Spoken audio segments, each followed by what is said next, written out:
Well, welcome, folks, to a special edition of History with Tony, where we're going to discuss the history of that spooky holiday known as Halloween.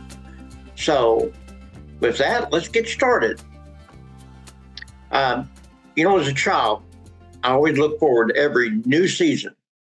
Winter brought the gift of snow, sledding, of course, Christmas.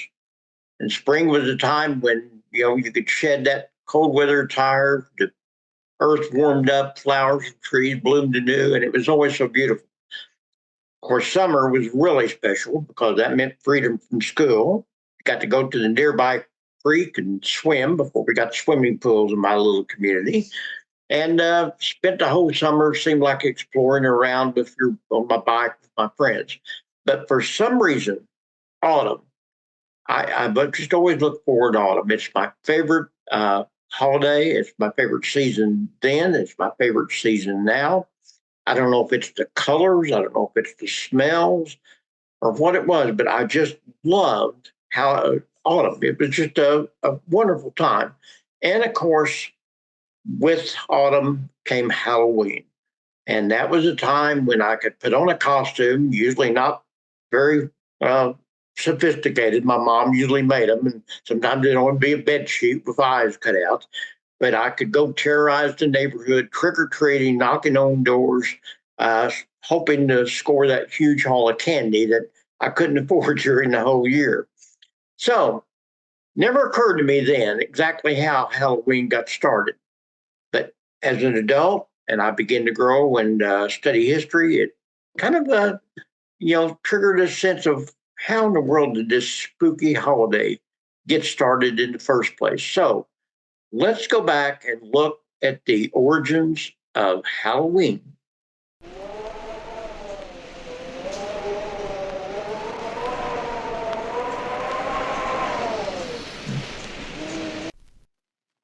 Okay, well, origin of Halloween go all the way back probably to Ireland, to some degree Scotland. It's a Gaelic holiday back in the old Irish land at that time, known as Samhain, which was celebrated by the ancient Irish and Scots on the 31st of October and the 1st of November. It marked the end of the harvest season and the beginning of winter, or as they called it, the darker half of the year. And the festival held on that day, supposedly the fairies, the spirits, had to be appeased because you wanted to make sure that your livestock and yourself, of course, survived the winter. So you would leave out food and drink for the fairies. And also happened that the festival was concurrent with the night when the souls of the dead were thought to return home. And so you had to appease them also by lighting candles, saying prayers, and again, leaving food out on the doorstep for them. You could sit around and eat and have games, say prayers. It's thought that the origins of apple bobbing started about this time, the carving of jack-o'-lanterns, which we'll get a little bit more into here, the lighting of bonfires to keep away the devil. So as you can see, it was kind of a creepy festival, and it's still celebrated to some degree in the old land over in Ireland. They still kind of have these old Gaelic festivals around. And there's a photograph of one of the more recent Gaelic festivals of Samhain. So how did Samhain develop into Halloween? Well, it started first with the Romans. If you know your history, you know that the Roman Empire conquered Ireland and the British Isles around 43 AD. And with it, they began to Romanize this area. And one of the things that the Romans were really good at was taking over festivals of the pagans that didn't, celebrate their gods and combine it with their festivals. And this was kind of a way that they could kind of, bring in the people they conquered in order for them to, kind of assimilate with the Roman Empire. The Romans happened to have two holidays that occurred about the same time as Samhain. One of them was Feralia, a day in late October when the Romans traditionally commemorated the passing of the dead, kind of the same thing as Samhain.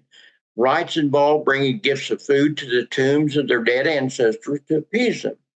So this was one of their holidays. The second one was a holiday to honor Pomona. Pomona was the Roman goddess of fruit and trees. And so they wanted to appease her. By the way, the symbol of Pomona was the apple. And you can see where we're going with apple bobbing and all.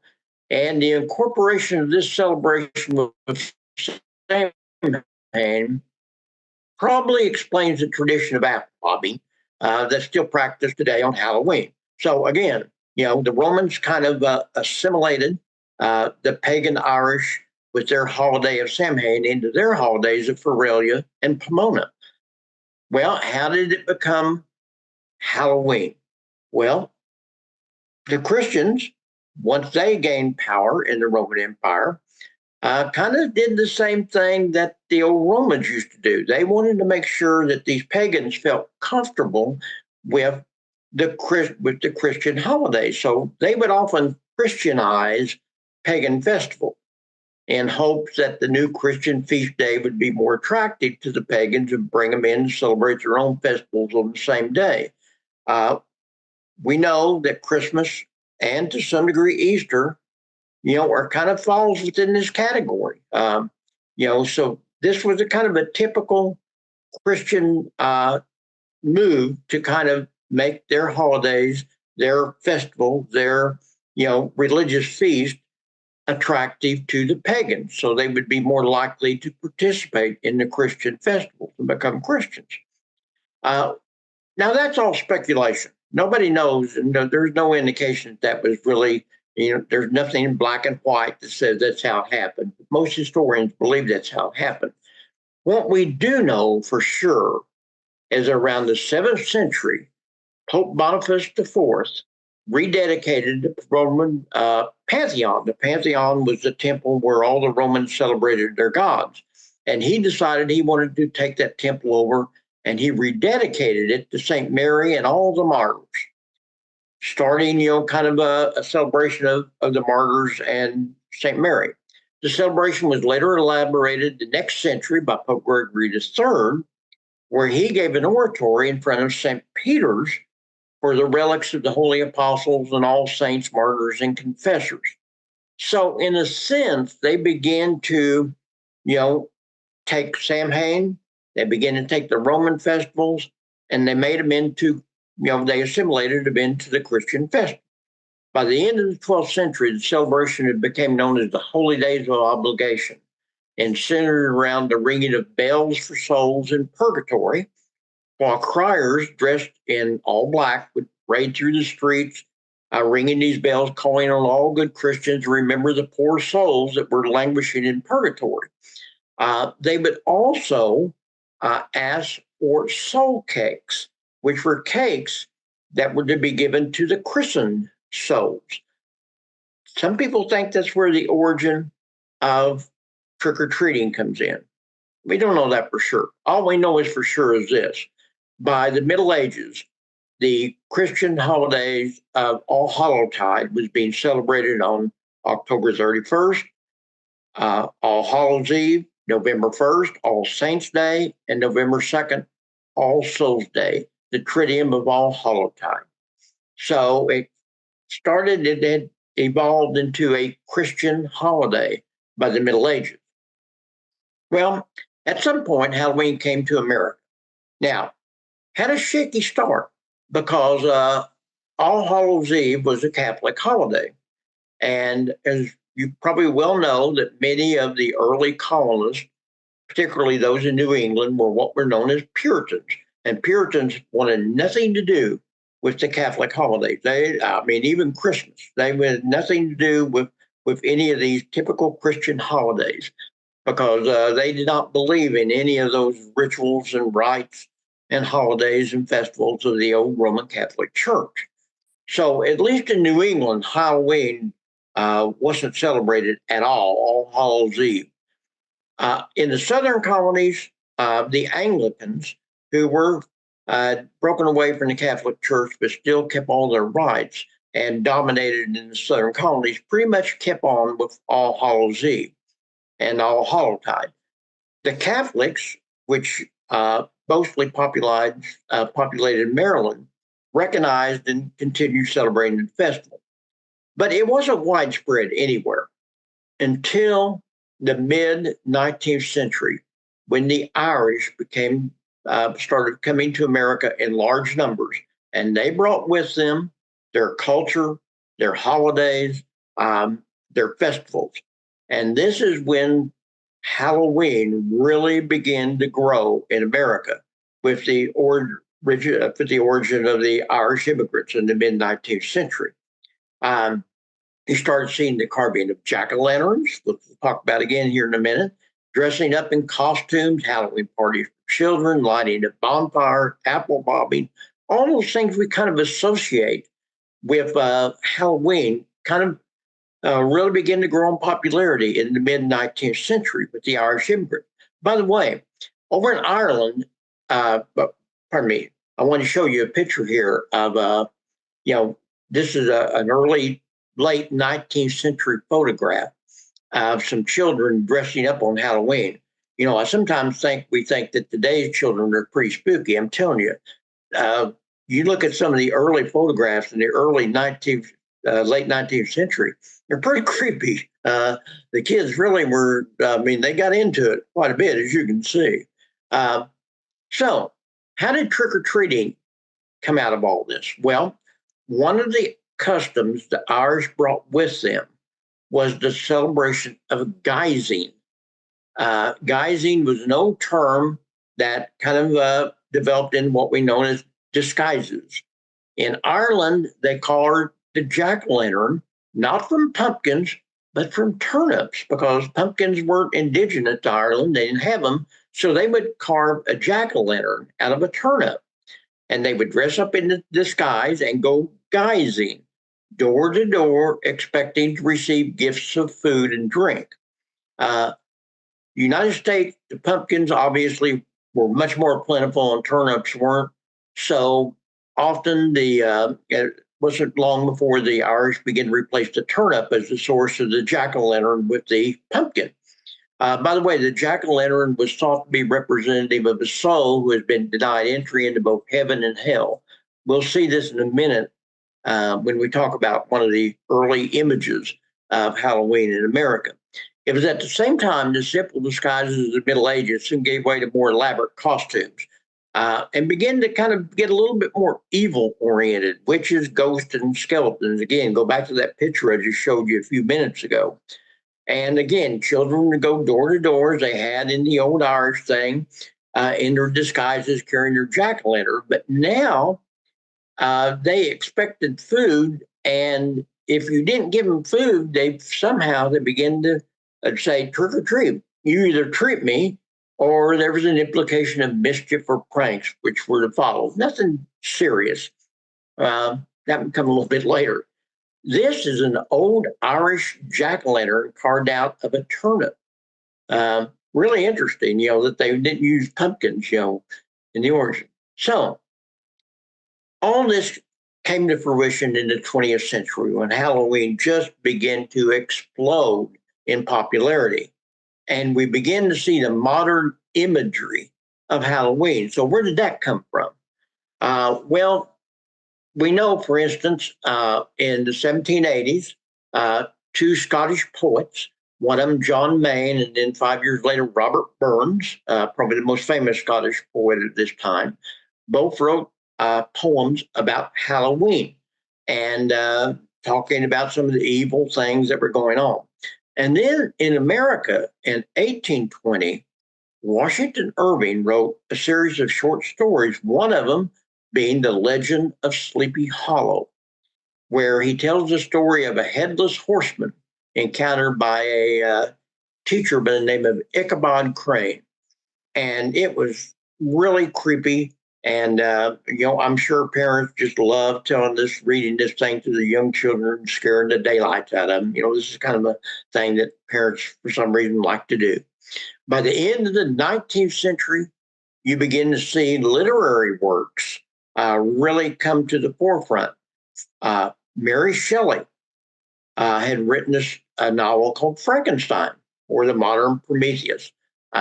there's a whole big long story about how she wrote that, which we won't get into. Dracula had been written by Bram Stoker. And we begin to develop these things in the early 20th century, and they started becoming the kind of the image of Halloween.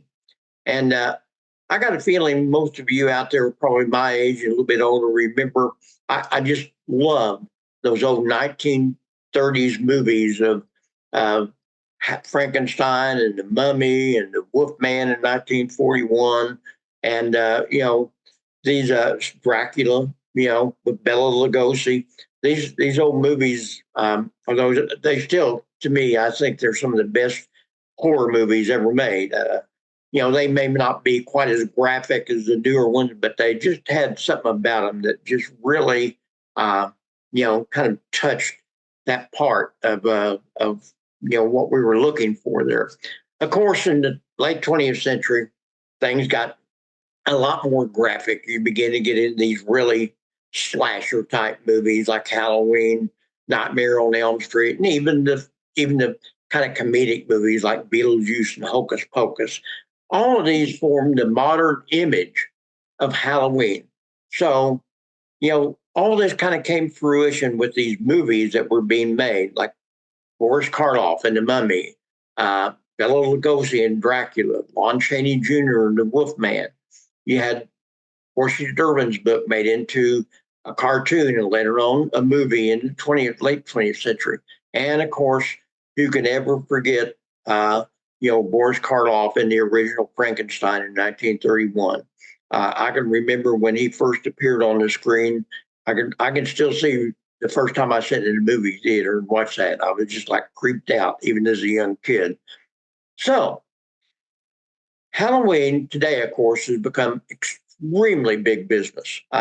In fact, there are retailers that say, other than Christmas, Halloween is the single biggest profit-making holiday in America.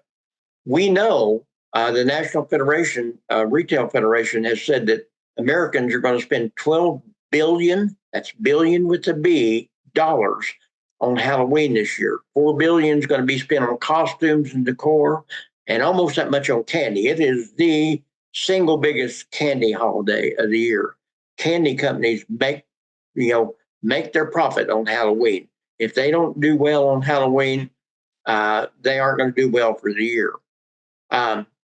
Most of this growth in popularity, ironically, has not come from kids.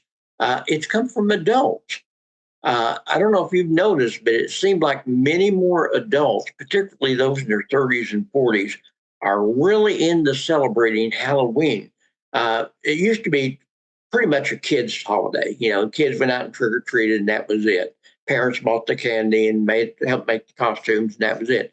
Now it's become an adult holiday, and the bars are full. They've got haunted houses. And if you can't find a haunted house, you're going to find a corn maze or a haunted barn or something where all these adults go and participate in Halloween. It's become a big profit-making, money-making operation, particularly amongst the adults. Even pet costumes. This just freaks me out. I won't lie about it. PetSmart said that 17% of pet owners dress up their pets in Halloween to the expenditure of $350 million. Folks, that is bigger than the gross national product of some countries in the world. And we wonder why in the world so many people outside of America don't like us, okay? By the way, this is a picture of a pet happened to be dressed up as a lion. That happens to be my granddog. My daughter dressed up her golden retriever as a lion last year and went trick-or-treating with him. I think it's cute, but I don't know. I could never got my dog to wear something like that. They'd have been ripping it out, So, with that being said, I believe we're done today, and I appreciate you tuning in. I hope you've learned a little bit of something about the origin of Halloween and had a little bit of fun. So I will see you next time.